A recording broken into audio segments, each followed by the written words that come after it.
যোৱা 4 তাৰিখে কাৰ্বি আংলঙৰ কাৰণে কাৰ্বি আংলঙৰ সুদীৰ্ঘ যিটো দাবী তথা 6টা সংগঠনে যিটো দাবী কৰা সশস্ত্ৰ সংগঠনে আমাৰ শান্তি ঘূৰি আহিবৰ কাৰণে আমাৰ বিশেষকৈ কাৰ্বি আংলঙৰ মানে CM তুলিৰাম ৰংহাং আৰু MP হৰেণ সিং বে তেখেতসকলে কাৰ্বি আংলঙৰ ডেভেলপমেণ্ট আৰু আমাৰ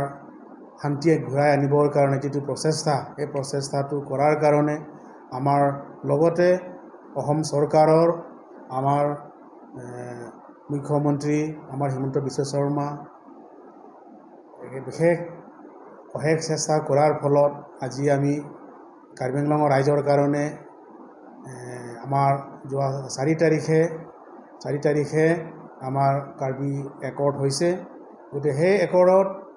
আমাৰ বিশেষকৈ ভাৰতৰ প্ৰধানমন্ত্ৰী আমাৰ নৰেন্দ্ৰ মোদী অমিত শ্বাহ তেখেতসকলে আমাৰ কাৰ্বি আংলঙৰ কাৰণে শান্তিৰ কাৰণে উন্নতিৰ কাৰণে আমি অশেষ চেষ্টা কৰিছে। গতিকে মই ভাৰতৰ প্ৰধানমন্ত্ৰী অসমৰ মুখ্যমন্ত্ৰী আমাৰ হিমন্ত বিশ্ব শৰ্মা পুনৰবাৰ কাৰ্বি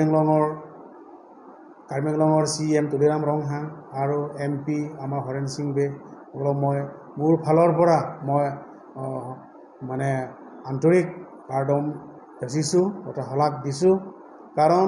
কাৰ্বি আংলঙৰ সুদীৰ্ঘ যিটো দাবী এই দাবীসমূহ আমি এতিয়া এই ৰেকৰ্ডত আমি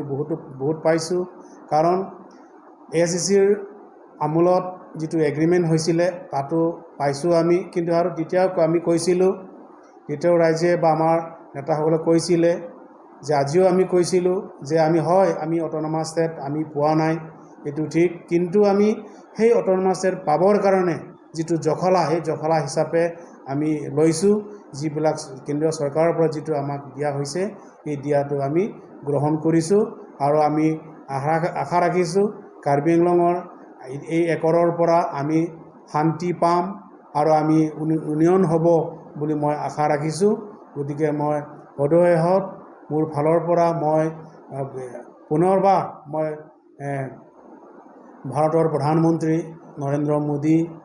থাকিলেও ধন আগবঢ়াইছে